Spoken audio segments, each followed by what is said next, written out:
अक्सर नाज़रीन मुझसे ये सवाल करते हैं कि मैडम हम घर में जो दूध इस्तेमाल करते हैं वो हम खुला दूध इस्तेमाल करें या हम पैकेट वाला दूध इस्तेमाल करें। तो आइए आज की इस वीडियो में हम इस बात को डिस्कस करते हैं कि दूध कौन सा इस्तेमाल करना चाहिए, पैकेट वाला या खुला दूध। बिस्मिल्लाहिर्रहमानिर्रहीम। अस्सलाम वालेकुम। मेरा नाम शफक बुशरा है और मैं कंसल्टेंट न्यूट्रिशनिस्ट और क्लिनिकल डाइटिशियन यानी कि माहिर ग़िज़ाइयात हूँ और आप सब देख रहे हैं आपका अपना चैनल सेहत ज़िंदगी। मैं आपको दोनों एस्पेक्ट से बताऊंगी कि दूध आप किस तरह और कौन सा यूज़ कर सकते हैं।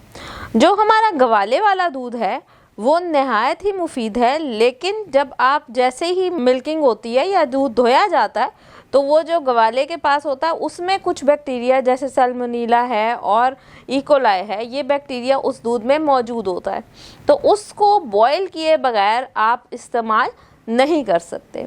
तो कोशिश करेंगे जो गवाले वाला दूध है उसे हमेशा बॉयल करके और साफ़ बर्तन में धोएं और उसके बाद आप उसको बॉयल करें और फिर आप इस्तेमाल करें।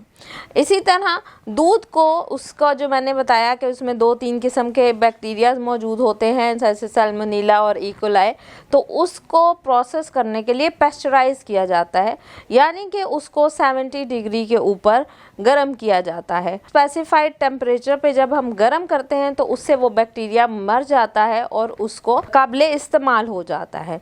बेस्ट जो दूध होता है वो होता है जो कि पेस्चराइज्ड मिल्क है, यानी कि जिसको एक स्पेसिफाइड टेम्परेचर पे गर्म किया जाता है और फिर उसको ठंडा करके आप इस्तेमाल कर सकते हैं।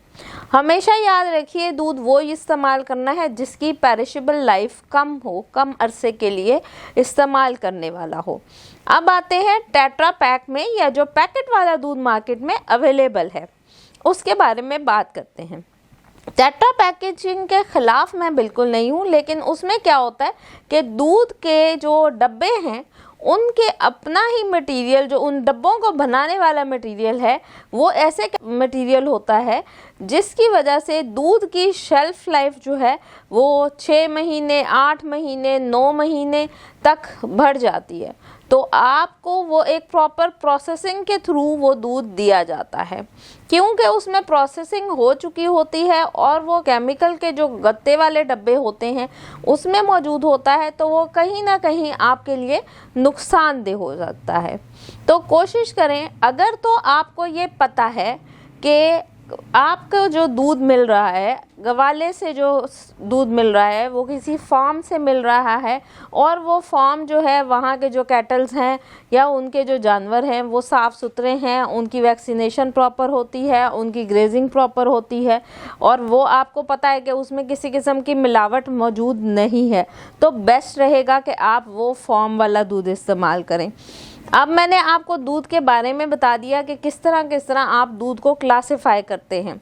अब मैं ये आपको डिस्कस करूँगी या आपको बताऊँगी कि एज़ अ माहिर ग़िज़ाइयात मैं कौन सा दूध आप लोगों को प्रेफर करूँगी। हमेशा वो दूध लें जिसकी पेरिशेबल लाइफ कम हो, यानी कि पेस्चराइज होने के बाद वो 1 से 2 या मैक्सिमम 3 दिन तक इस्तेमाल हो सकता हो। वो दूध जो पैकेट में मौजूद है और 6-6 महीने इस्तेमाल किया जाता है वो हरगिज़ भी इस्तेमाल नहीं करना चाहिए, क्योंकि वो प्रोसेस होता है, उसमें प्रोसेस किया जाता है जिसकी वजह से कुछ केमिकल मटेरियल्स हैं वो आपकी बॉडी के लिए नुकसानदेह होते हैं और बहुत सारे प्रॉब्लम जो हैं वो कॉज कर सकते हैं। तो हमेशा याद रहे खुला दूध अच्छा है, लेकिन अगर वो साफ़ सुथरे कंटेनर में हो, किसी ऐसे फार्म से आया हो जहाँ पे मिल्किंग के प्रोसेस को सही तरीके से किया जाए, हाइजेनिक कंडीशंस के साथ किया जाए, उसको फिर आपने घर में बॉयल करना है और फिर इस्तेमाल करना है।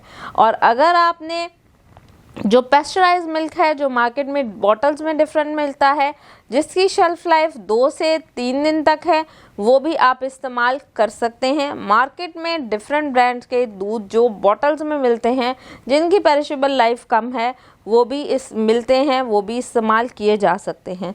एज अ माहिर ग़िज़ाइयात, चाहे आप दूध पीने के लिए इस्तेमाल कर रहे हैं, चाहे चाय में इस्तेमाल कर रहे हैं, चाहे कोई मीठा बनाने के लिए इस्तेमाल करें, मैं कभी भी टेट्रा पैक वाले दूध को प्रेफर नहीं करूँगी। आप बॉटल में मिलने वाला दूध जिसकी पेरिशेबल लाइफ कम हो, या गवाले से मिलने वाला दूध, या किसी फार्म से मिलने वाला दूध जो नेचुरल हो और जिसको फिर आप खुद घर में बॉईल कर लें, वो ज़्यादा बेहतर है। मैं वो सजेस्ट करूँगी। शुक्रिया।